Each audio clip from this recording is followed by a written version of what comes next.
আমি যদি বলি আমার সবচেয়ে খুশি সংবাদ কি জানেন? আমার সবচেয়ে খুশি সংবাদ হচ্ছে আমরা আমাদের শহীদ মীর কাসেম আলী ভাইয়ের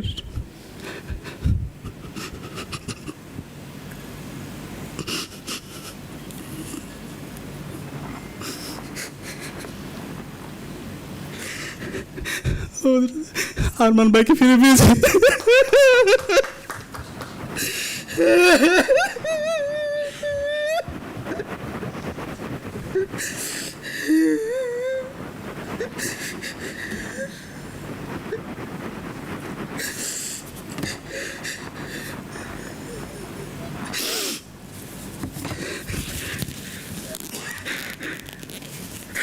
দুঃখিত।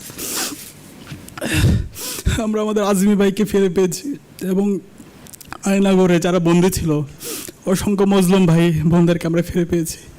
16 বছরে আমরা যারা আমাদের পরিচয় দিতে পারতাম না, আমাদেরকে হত্যা করা যাচ্ছিল, আমাদের যখন ভাইদেরকে মারতো ক্যাম্পাসগুলোতে, তখন জায়নামাজ দাঁড়িয়ে আল্লাহর কাছে বিচার দেওয়া ছাড়া, আল্লাহর কাছে সাহায্য চাওয়া ছাড়া আর কিছুই ছিল না। সেই জায়গায় আমরা আজাদি পেয়েছি। আজকে দেশের মুসলমানরা তাদের পরিচয় দিতে পারছে।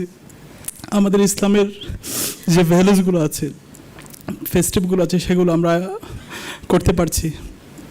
দেশের মানুষ মত প্রকাশের স্বাধীনতা পেয়েছে, স্বাধীনভাবে কথা বলতে পারছে। এটা হচ্ছে আমাদের সবচেয়ে বড় আজাদি, সবচেয়ে বড় মুক্তি।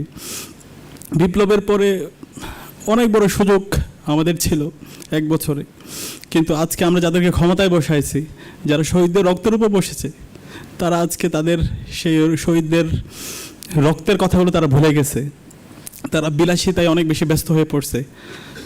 তো আমরা অনেক বেশি হতাশ হয়েছি। কিন্তু আমরা বলতে চাই, আমাদের জুলাই বিপ্লবে এবং বিগত 16 বছরে যারা রক্ত দিয়েছে, জীবন দিয়েছে, আমাদের এই শহীদদের যে আকাঙ্ক্ষা, যে ইনসাফ ভিত্তিক বাংলাদেশ বিনির্মাণ, সেই বিনির্মাণ বাস্তবায়ন না হওয়ার আগ পর্যন্ত আমরা আমাদের লড়াই চালিয়ে যাবো ইনশাআল্লাহ।